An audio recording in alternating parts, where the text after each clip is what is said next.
When I was 9 years old, I went off to summer camp for the first time, and my mother packed me a suitcase full of books, which to me seemed like a perfectly natural thing to do, because in my family, reading was the primary group activity. And this might sound antisocial to you, but for us, it was really just a different way of being social. You had the animal warmth of your family sitting right next to you, but you were also free to go roaming around the adventure land inside your own mind. And I had this idea that camp was going to be just like this, but better. I had a vision of 10 girls sitting in a cabin, cozily reading books in their matching nightgowns. Camp was more like a keg party without any alcohol. And on the very first day, our counselor gathered us all together, and she taught us a cheer that she said we would be doing every day for the rest of the summer to instill camp spirit. And it went like this. R-O-W-D-I-E, that's the way we spell rowdy, rowdy, rowdy. Let's get rowdy. Yeah. So I couldn't figure out for the life of me why we were supposed to be so rowdy, or why we had to spell this word incorrectly.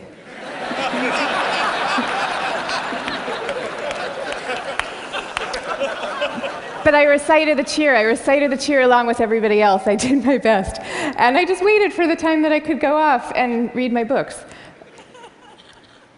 But the first time that I took my book out of my suitcase, the coolest girl in the bunk came up to me and she asked me, "Why are you being so mellow?" Mellow, of course, being the exact opposite of R-O-W-D-I-E. And then the second time I tried it, the counselor came up to me with a concerned expression on her face, and she repeated the point about camp spirit and said we should all really work very hard to be outgoing. And so I put my books away, back in their suitcase, and I put them under my bed, and there they stayed for the rest of the summer. And I felt kind of guilty about this. I felt as if the books needed me somehow, and they were calling out to me, and I was forsaking them. But I did forsake them, and I didn't open that suitcase again until I was back home with my family at the end of the summer. Now, I tell you this story about summer camp. I could have told you 50 others just like it. All the times that I got the message that somehow my quiet and introverted style of being was not necessarily the right way to go, and that I should be trying to pass as more of an extrovert. And I always sensed deep down that this was wrong, and that introverts were pretty excellent just as they were. But for years, I denied this intuition. And so I became a Wall Street lawyer, of all things, instead of the writer that I had always longed to be, partly because I needed to prove to myself that I could be bold and assertive too. And I was always going off to crowded bars when I really would have preferred to just have a nice dinner with friends. And I made these self-negating choices so reflexively that I wasn't even aware that I was making them.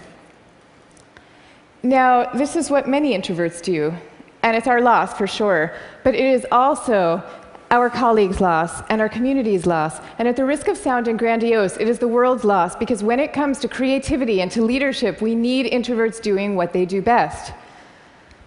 A third to a half of the population are introverts. A third to a half. So that's 1 out of every 2 or 3 people you know.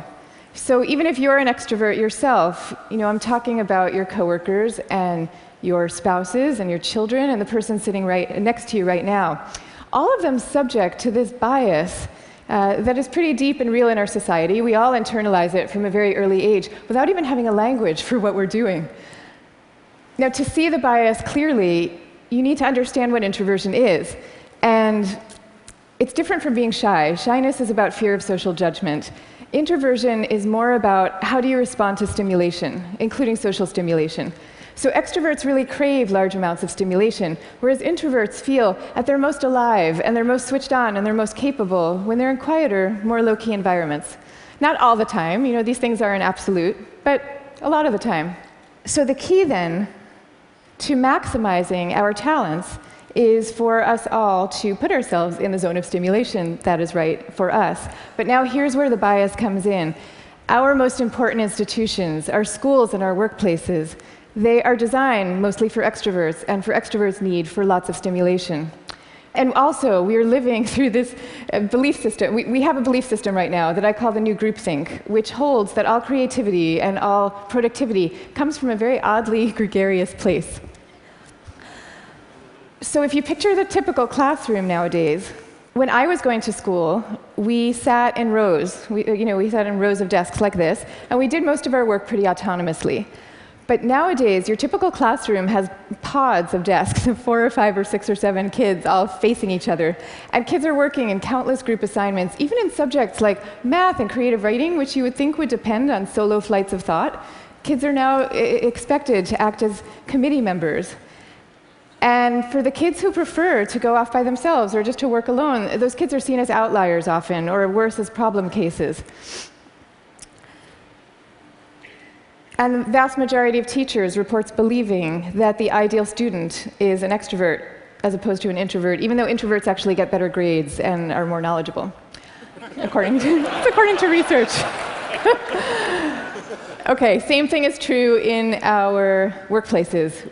Most of us work in open plan offices without walls, where we are subject to the constant noise and gaze of our coworkers. And when it comes to leadership, introverts are routinely passed over for leadership positions, even though introverts tend to be very careful, much less likely to take outsized risks, which is something we might all favor nowadays.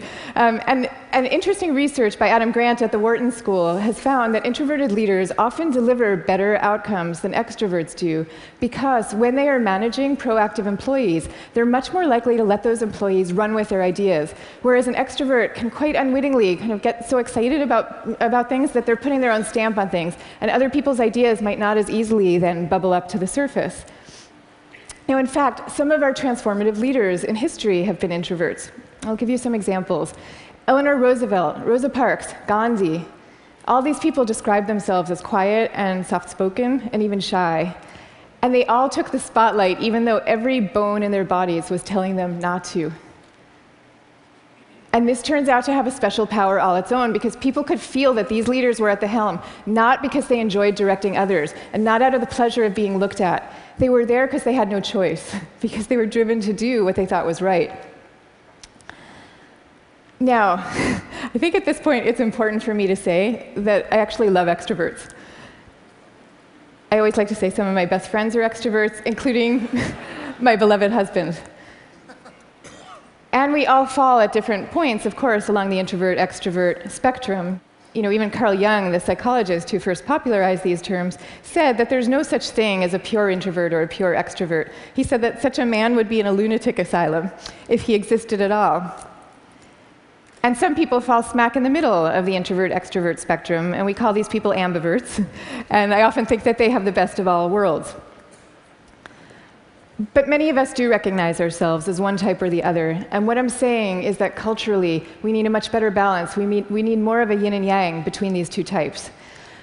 This is especially important when it comes to creativity and to productivity, because when psychologists look at the lives of the most creative people, what they find are people who are very good at exchanging ideas and advancing ideas, but who also have a serious streak of introversion in them. And this is because solitude is a crucial ingredient often to creativity. So Darwin, he took long walks alone in the woods and emphatically turned down dinner party invitations. Theodore Geisel, better known as Dr. Seuss, he dreamed up many of his amazing creations in a lonely bell tower office that he had in the back of his house in La Jolla, California. And he was actually afraid to meet the young children who read his books for fear that they were expecting him to be this kind of jolly Santa Claus-like figure and would be disappointed with his more reserved persona. Steve Wozniak invented the first Apple computer sitting alone in his cubicle in Hewlett-Packard, where he was working at the time. And he says that he never would have become such an expert in the first place had he not been too introverted to leave the house when he was growing up. Now, of course, this does not mean that we should all stop collaborating. And case in point is Steve Wozniak famously coming together with Steve Jobs to start Apple Computer. But it does mean that solitude matters, and that for some people, it is the air that they breathe. And in fact, we have known for centuries about the transcendent power of solitude. It's only recently that we've strangely begun to forget it.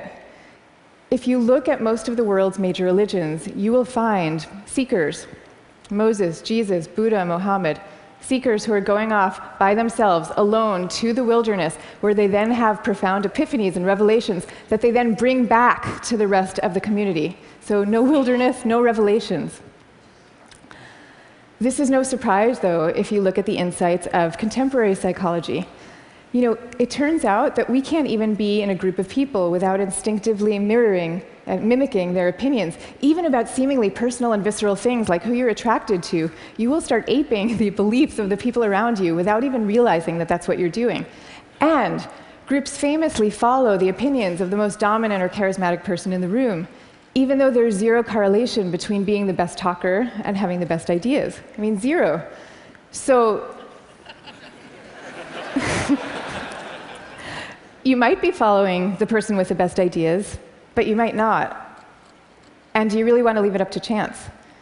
Much better for everybody to go off by themselves, generate their own ideas, freed from the distortions of group dynamics, and then come together as a team to talk them through in a well-managed environment and take it from there. Now, if all this is true, then why are we getting it so wrong?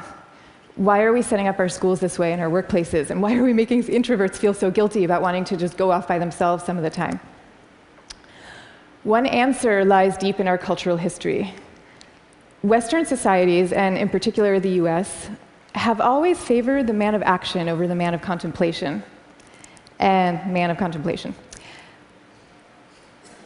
But in America's early days, we lived in what historians call a culture of character, where we still, at that point, valued people for their inner selves and their moral rectitude. And if you look at the self-help books from this era, they all had titles with things like character, the grandest thing in the world. And they featured role models like Abraham Lincoln, who was praised for being modest and unassuming. Ralph Waldo Emerson called him a man who does not offend by superiority. But then we hit the 20th century, and we entered a new culture that historians call the culture of personality. You know, what happened is we had evolved from an agricultural economy to a world of big business. And so suddenly people are moving from small towns to the cities. And instead of working alongside people they've known all their lives, now they are having to prove themselves in a crowd of strangers. So quite understandably, qualities like magnetism and charisma suddenly come to seem really important. And sure enough, the self-help books change to meet these new needs. And they start to have names like How to Win Friends and Influence People. And they feature as their role models really great salesmen. So that's the world we're living in today. That's our cultural inheritance. Now, none of this is to say that social skills are unimportant. And I'm also not calling for the abolishing of teamwork at all. The same religions who send their sages off to lonely mountaintops also teach us love and trust. And the problems that we are facing today in fields like science and in economics are so vast and so complex that we are going to need armies of people coming together to solve them, working together. But I am saying that the more freedom that we give introverts to be themselves, the more likely that they are to come up with their own unique solutions to these problems. So now, I'd like to share with you what's in my suitcase today.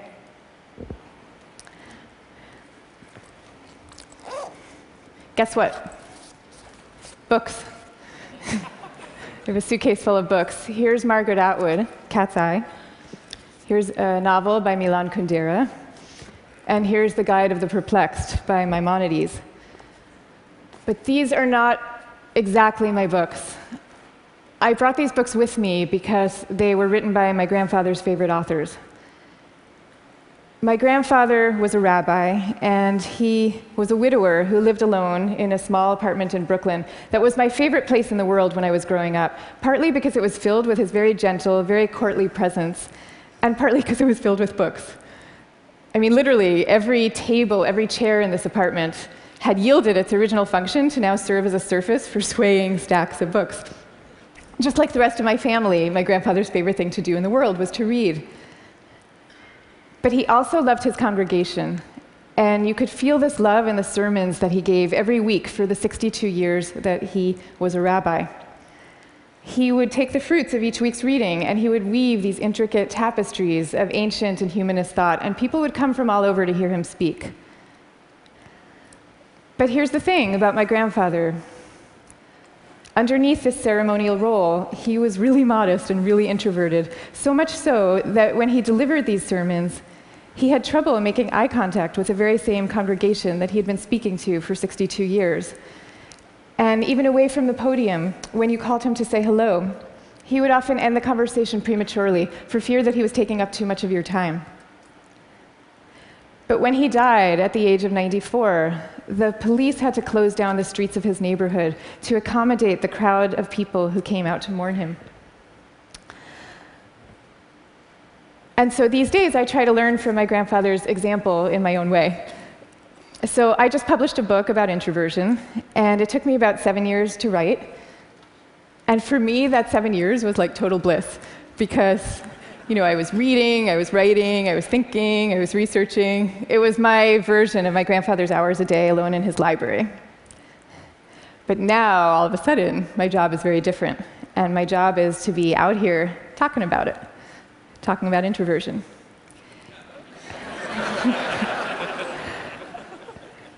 And that's a lot harder for me, because as honored as I am to be here with all of you right now, this is not my natural milieu. So I prepared for moments like these as best I could. I spent the last year practicing public speaking every chance I could get, and I called this my year of speaking dangerously. And that actually helped a lot. But I'll tell you, what helps even more is my sense, my belief, my hope that when it comes to our attitudes to introversion and to quiet and to solitude, we truly are poised on the brink of dramatic change. I mean, we are. And so I am going to leave you now with 3 calls for action for those who share this vision. Number 1, stop the madness for constant group work. Just stop it.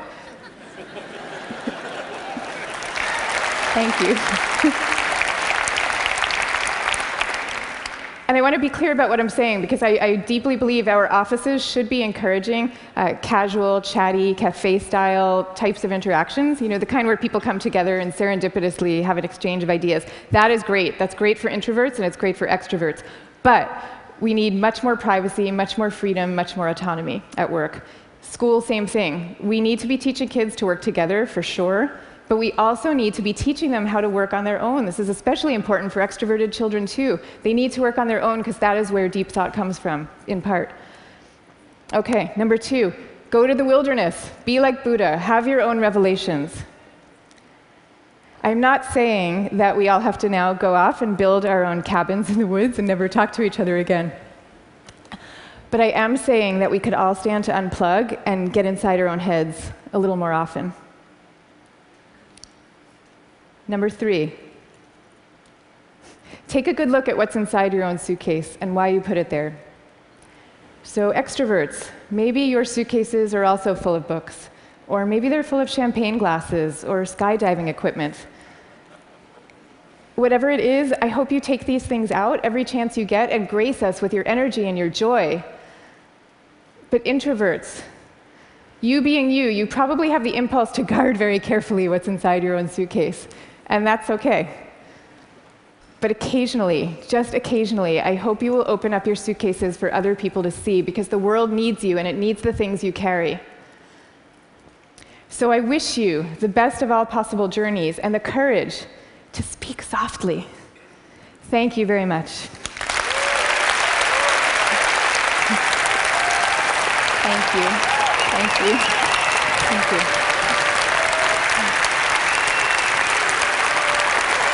Thank you.